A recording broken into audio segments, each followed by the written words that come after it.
I'll tell you how I arrived at this, and then I'll get into the list. What I did was I obtained census data from the US Census Bureau, and I think the industries would be the same worldwide pretty much. For every industry code in America, like, for instance, business to business e-commerce would have its own code, consumer e-commerce would have its own code, etc. There are thousands of them. And then I found out the average revenue, the average payroll, and the average employee size. And I only went up to 20 employees or less because that's a micro business, and subtracted the average payroll from the average revenue to see which businesses had the most money left over. It's a rough proxy for profit, but it's not exactly profit, because payroll is only one cost. It's usually the biggest cost in many employer businesses, but you could have a business in a big city where real estate costs are the highest, etc. And it was really, and then we sorted it by 1 to 4 employees, 5 to 9 employees, and 10 to 19. The reason being that to have a business that needs more employees, you need more capital. So somebody who's like, I really don't have access to a bank loan or anything like that, could say, well, I'll start with one of the businesses that's best for 0 to 4 employees. What happened was kind of interesting. My kids said I was chuckling like a lunatic when we got the data, because in the 0 to 4 employees, the top business that emerged, and maybe this is no surprise to anybody, it was casinos. It was surprising to me, because how do you run a casino with less than 4 people? But it turns out there are these little casinos in gas stations in some states. I'm not going to recommend that one. I mean, some people might have that expertise, but it's obviously one that might be a little controversial, but it's out there for people who do want to do it. And the second one was creamery butter. And I found out that butter creameries are heavily automated, so they almost have no payroll. Oh, okay. Which is really interesting. So it really unearthed a lot of interesting things. I also found that there were a lot of private equity backed businesses, like medical transportation in the United States. There's a lot of private equity in that. The reinsurance industry, that's the insurance companies that insure insurance companies. That was a big one. That was the top one in the 10 to 19 employees. Not for everybody, but I know friends who work in that industry. If you're in that industry, you could start a small shop, and it's apparently quite profitable. But then I also interviewed almost 60 entrepreneurs who were at $1 million or more. And I looked at what industries they were in too, because I wanted to find industries that the average smart person can do. So not everybody's going to go out and start a casino. You'd really have to have contacts in that industry. But one of the big ones was business to business e-commerce, which it came across on several of the different size categories. And one example of that would be Apurva Batra, who is a 29-year-old who lives in Texas in the US, and he sells the plastic bags that come inside of cereal boxes and pharmaceutical products. But he niched down. He only works with small and mid-sized businesses. He went to trade shows, and he discovered that the really big companies in those industries have their suppliers, and they need such a vast quantity that a very small business couldn't really serve them. But the small and mid-sized businesses, maybe it's like a mom and pop granola business, those needed the bags too. He loves to travel around the world, so he designed the business so they order everything online. And if he's anywhere on the planet, it's all automated, the orders being sent out. It's a beautiful business. It's about 3 million in revenue with he was $1 million one person business. And then he started adding people, and I think he's got 2 or 3 now. So that's a really hot category. Another one is what I call souped up service businesses. We all, if you're a student of Tim Ferriss and those types of entrepreneurs, trading time for dollars, right? Like, you don't want to be doing that. But a lot of us are in businesses where we perform a service.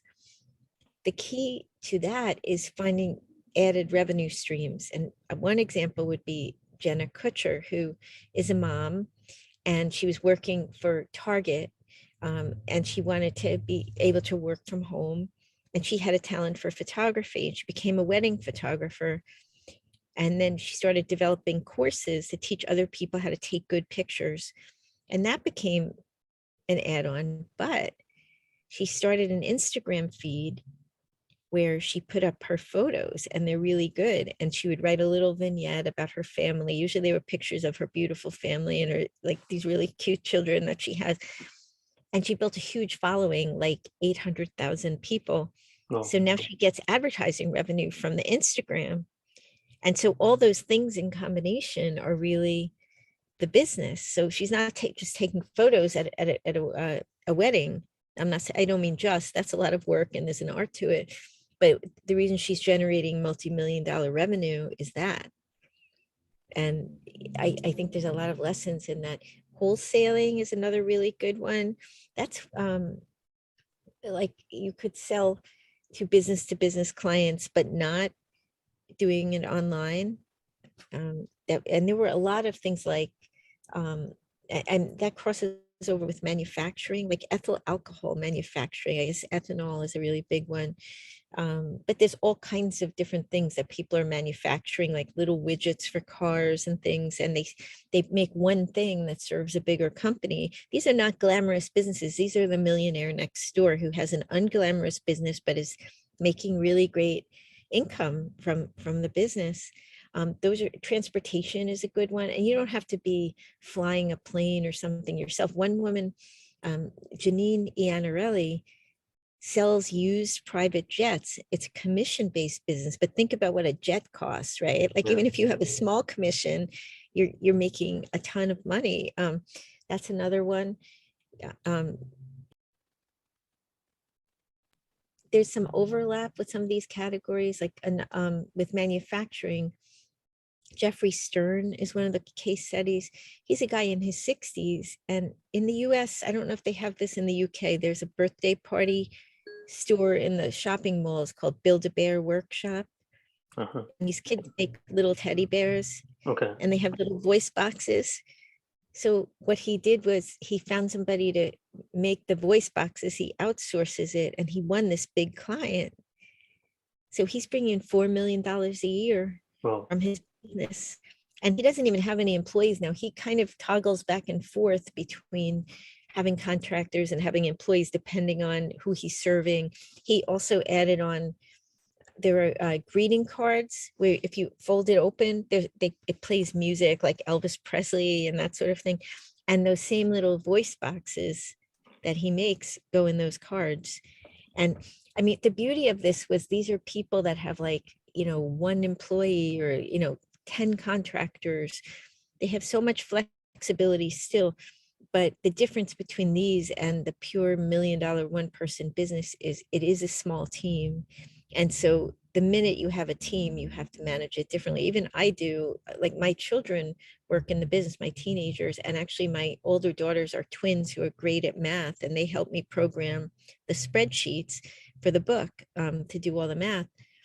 I have to instruct them on what I want. They would not have been able to figure out what data to use or why I wanted it, because I'm the author of the book and I knew what I wanted, right? So I have to figure out a way to communicate it with them so that they can then execute on it. And also I can take in their ideas too and make the book better. They thought of a lot of ideas that enhance the chart and better ways of doing things than I ever would. They're very proficient with spreadsheets.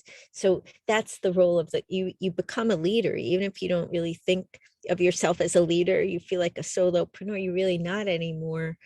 And that's what makes this book different, is I really got to go into the weeds. One of the things I found is that they go along a continuum in terms of how they actually scale up a little bit. And it goes from automation. Usually that's the lowest risk way of getting help, right? Because you don't have to fire an app, you just stop ordering it and paying for it. And then it goes up to employees and partnerships. And I'll give you a couple of examples. Rajesh Srivastava is an entrepreneur who runs Price Series. That's a yeah. company out in California. He worked in big tech, and he does specialized reports for investors. And he automated a lot of his sales processes for selling the reports. He does something to rank in Google where every day he puts a certain chart that he creates on the homepage of his site, because Google rewards fresh content, that's all automated. He doesn't have to do it. He had contractors help him build a few things for the site, but then he no longer needed that contracted help. So it's a pure automated business. And that's one end of it. But then usually what happens is people need a person. Maybe they need someone for customer service with a little more of a human touch. And they'll add on, it'll be like automation plus contractors. And then it might go to, okay, I'm using these contractors all the time and they charge $150 an hour and I really need them 40 hours a week. I'm paying them way too much. And maybe they would appreciate more income security. So maybe we can work something out where I pay them a little less per hour, but they get the benefits of being on a company. So then you go to maybe automation plus employees, or maybe automation, a few contractors plus employees. Then usually at a certain point, as it grows, it'll be all maybe tech plus employees and not many contractors anymore. And then finally, you might have a partnership. One fellow runs a business called Lawson Hammock, and he was running it himself. He makes these hammocks, and then he had an expertise in real estate. That's what his original field was. And in the pandemic, this was booming, so he wanted to get back into it. So he found a local team that they got equity in the business and they run the back end, but he's still an equity holder. So he gets the benefit of being a business owner, yet he can cash in on this real estate boom for the time being, and or maybe permanently, who knows. So I go into a lot of case studies in the book about exactly what does this look like in real life, because I find this is where people struggle with human beings, right? Like human beings are messy, they have emotions, Yeah. they have different desires. And now that it was the pandemic, so it was very interesting for me because the solutions they were using were not what a corporation would use. They were Yeah. very grassroots, they were very inexpensive. One example, Colin and Angie Raja would document all the processes in the business. They scaled up to 20 people. They have employees, and it's a business. They're in New York a lot of the time, but they're in Chennai, India also. And so they had to make sure that if they were not in India, that they could communicate with the team there what they wanted. And sometimes they would fly to India to work one-on-one with people, but some of them, they really took a lot of pride in creating jobs for women who wanted to work from home. So some of them were in their homes, so they had to really document this well. And I thought, wow, like I never document the processes in my business, but now I'm going to, because it saves you so much time if you can give people a video or give them a worksheet and they can now implement it in their own way within certain rules. So to me, that was like, I thought that's the area where these entrepreneurs have so much to teach people about growing the business.